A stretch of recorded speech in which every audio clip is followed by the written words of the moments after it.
जागो मुसाफिर, जैसा कि चैनल के नाम से ही स्पष्ट है कि हम सब मुसाफिर हैं और हमें अपनी मंजिल पर जाना है, परंतु हम रास्ता भटक चुके हैं।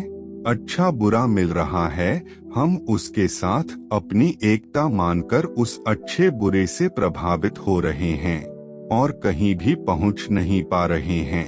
जैसे कि समुद्र की एक बूंद अपने अंशी समुद्र से अलग होकर भटकती फिरती है जब तक सागर में वापस नहीं मिल जाती।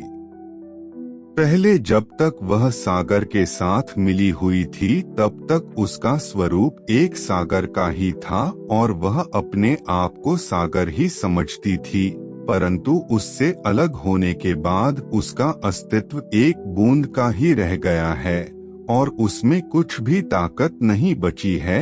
वह कभी तो भाप बनकर उड़ जाती है, बादल बन जाती है, बादल बरस जाता है, उसका जल धरती में समा जाता है, कुएं से उसे कोई निकाल लेता है, पी जाता है, मूत्र रूप से विसर्जित कर देता है, नालियों में बहता है।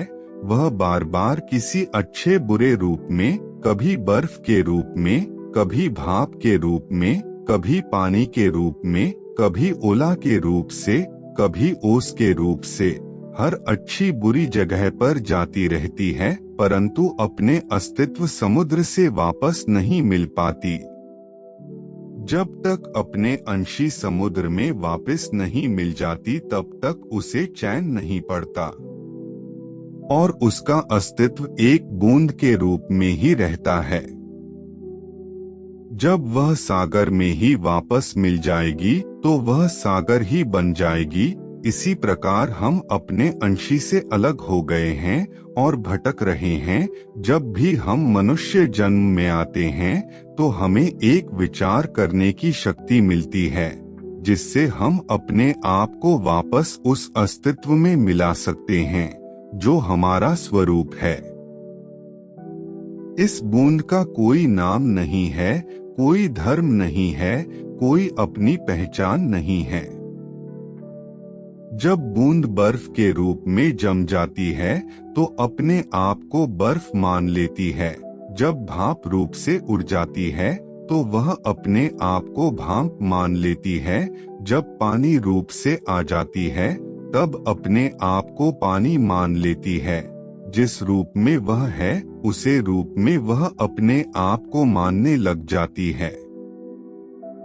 अस्तित्व सभी का एक है। कोई उसे भगवान कहता है, कोई उसे निर्गुण निराकार कहता है, कोई उसे अल्लाह कहता है, कोई उसे वाहेगुरु कहता है, कोई उसे गॉड कहता है, कोई उसे प्रकृति कहता है, परंतु वह अस्तित्व एक ही है। वह निर्गुण निराकार रूप से भी है और वही सगुण साकार रूप से भी है। जिस प्रकार लकड़ी में अग्नि है परंतु निर्गुण निराकार रूप से है। अग्नि में दो शक्तियां होती हैं, जलाने की शक्ति और प्रकाश करने की शक्ति, परंतु वह दोनों ही शक्तियां उस वक्त सामने नहीं हैं। जैसे ही लकड़ी को जलाया जाता है तभी वह दोनों शक्तियां प्रकट हो जाती हैं।